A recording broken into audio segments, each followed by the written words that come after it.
Are you having a relationship with someone? I only met him once. What do you mean, once? Did he find you online? Wait. What? Wait, who did you meet once? Paul. Paul? Who's Paul? I met him with Joni. Why was Joni there? She set it up. Forget the setup. Who's Paul? Our sperm donor. Did you guys think I was gay? No. Films about this community are almost always defined by their otherness. You know, if you've seen a great movie about gay men in the past 30 years, it's probably about AIDS or about unrequited romance. And if you see it about women, it's The Carol. Right. It's the well of loneliness, you know, it's the old tropes. And I just felt determined to just write a rich story about family life with a particular issue, but that didn't stand just on the subject of, you know, something particular to gayness and the difficulty of gayness, you know, or the joy of gayness. I just didn't want to be, I'm making a gay movie. I'm happy to make a gay movie. I just felt like it wasn't going to have the reach that I wanted it to have in the way that I wanted it to have.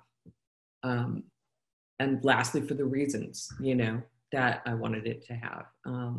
So, you know, to me, it's a real accomplishment to have been able to do both things. Conversation specifically around queer movies now deals with, do you have queer actors playing queer parts? And I wonder, like, do you think about, if you had to make it today, would you cast it differently, or sort of where do you fall on that spectrum? It's make-believe. Yeah. And it's at the discretion of the director, who's the most compelling person for that job. So I don't think it's mutually exclusive. While I want to promote, you know, gay people, representing gay people, trans people, all the rest, queer people. It's also a commercial prospect, you know, proposition. It's all those things. So, and I hold them all. Yeah. Milos Forman was a mentor of mine when I was at Columbia, and I was making high art, and we were going over the script, and he said, you should really cast your friends. You should kind of typecast. That's what I used to do. That's what I do. And I felt that, and I did do that in that film, and I did do that in Laurel Canyon. So all this to say that when I cast Julianne and Annette, I really felt like on the continuum of gayness, like I could feel their gayness. It didn't feel phony to me. I'm sure, you know, Annette could be gay. I don't know. I could see Annette and Julie, like that isn't who they are and what they're doing, but I could feel that in them. So I didn't feel like I was putting somebody in an outfit and asking them to parade as something that, you know, was false. Absolutely. You know, if we act like grubby bitches, we're just gonna make it worse. I know. Let's just kill him with kindness and put it to bed. I'm with you, honey. We're gonna get through this, okay? I love you, chicken. I love you too, Pony. And, you know, Mark said that when he came on, he was done with acting. He had disbanded his agents. He was going to move to director. He thought it was totally over. Yeah. And then this completely blew him out of the water and revived him in a way that he's now the Hulk. The timing is such that I think it helped for sure. No, he got an Oscar nomination. Yes. And that almost didn't happen. I mean, I'm sure they talked to you about that story of how Mark came on, which was just bananas. I didn't even work with him before day one. Wow. Hi, we had a hug, went into a trailer, looked at some leather jackets, and then he walked on the set. And actually, he did tell me that someone else was about to start in the role. The first iteration was Ewan McGregor. Then, and I love to this day, I think Peter Sarsgaard was going to do it. And then he had something going on. Maybe he just had a baby, or it was something that came out of the blue, like they lost a name, like he had like a domestic thing. Hey, you want to watch a movie? A movie? Yeah. We haven't done that in a while. All right.